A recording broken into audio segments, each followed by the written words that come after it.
I'm not going to answer any situation questions. Actually, speaking of a situation, why the timeout at the end of regulation against the Rams? Yeah, we wanted to make sure that we potentially had one more play. Like it happened in another game that happened last week or the week before.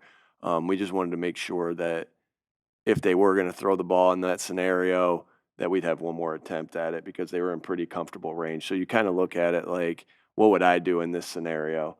In that scenario, I would have let the clock run down, which ultimately ended up happening, and kick the field goal right there, and that would be the last play of the game. So I was just trying to think about having one more chance if you could get them to kick the field goal with 16 seconds. But again, we didn't have all our array of timeouts, so you kind of you call the timeout there and then see how they play it and then go from there. In terms of up tempo, what goes into the considerations of increasing that in a game, and is this a unit where that's particularly suitable to your personal against Tampa? Or I'm not going to get into that or why we would do it, but it's always part of our equations. Or part of our game planning to have tempo in our game plan. That's going back, if you've looked at our team from 21, 22, 23, 24, it's always been part of our game. Some years have been a little bit more, some games have been a little bit more, but that's always in consideration with us, and I think we operate well out of it, and there's a time and place for it to do it, and last week was obviously one of those times. And we executed well out of it. I would expect a drastic increase on that average over the last couple of years. I'm sorry, Brooks. You mentioned the past couple of years that average. There wouldn't be kind of consideration of a higher tick than that. So every game, every season, calls for different things. So again, like I said, I think we were up. I can't tell you exactly what the numbers were, but I know we were up high. Particularly a couple years ago in no huddle. Every game we'll see what happens. At edge rusher, how do you compensate for the absence of Nolan Smith? Yeah, this is why you have depth. This is why I'm so appreciative of Howie and his staff of what they, the players they bring in. We got a lot of depth there. It's never, and as you guys have asked me this before, it's like, who replaces this guy's production? Well, it never just has to be one, right? Just like how you play defense. It's not one guy just doesn't have to make the tackle. Sometimes he does, but you play as a team. Well, it's the same thing, you got group tackles, you got gang tackles, and it's the same thing here. Not one guy has to take the production or take the reps. We got a lot of guys with that ability, and really excited about our depth and the guys that we have in that room. What do you think? What is Adorie's situation as far as Sunday? And if he can't go, what do you like about Keely Ringo and the way he's kind of handled everything? Yeah, we'll see. We'll see how that goes. You guys will get an injury report later today. But Keely's done a really nice job. Just continuing to work to get better. And obviously, we have a lot of faith in him. I think a lot of times you can see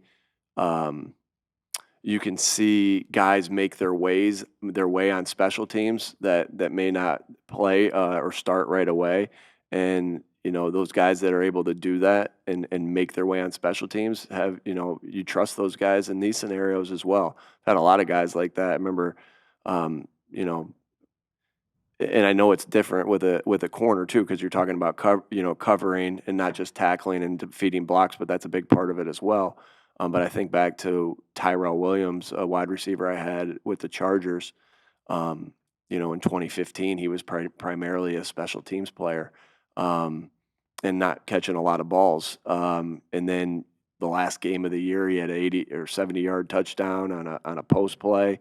And then the next year he has 1,000 yards receiving. So, but he made his way on special teams, right? That playing time's really, really critical. In terms of the kick return personnel that you've had, even since the beginning of the offseason, you've had a lot of people in and out there, some of them injury related. What have been some of the, I wouldn't say issues, but what have been some of the things that you've encountered in terms of trying to evaluate that spot and find the right person?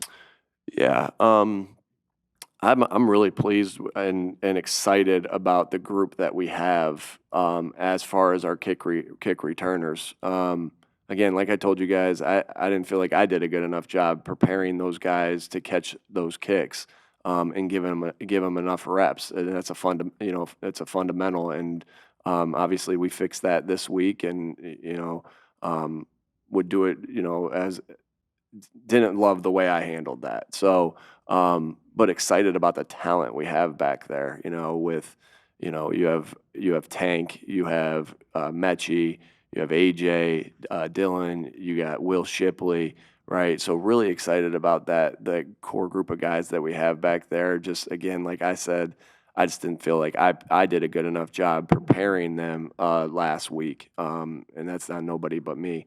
But I love the talent that we have back there. With the runners that we have back there, it's very similar to a running play, and we got confidence in those guys to be able to do that. With the emphasis on taunting from the league this year, do you have a good sense of what will be called and what won't be called?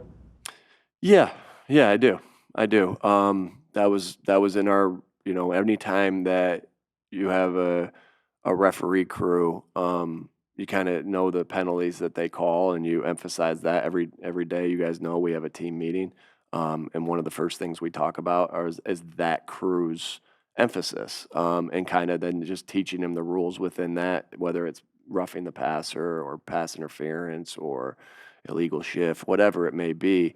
And so this week we went and we'll continue to do this until we fix the problem. We did the taunts. I'm not saying that this crew has a high taunt penalty rate, but we are lacking in that area right now. So that's one of the ways we're working to fix it, is just to understand that they are calling it tighter. And hey, listen, the NFL can do whatever they want to do there. It's our job to play by the rules of how they're calling it. This is no different either than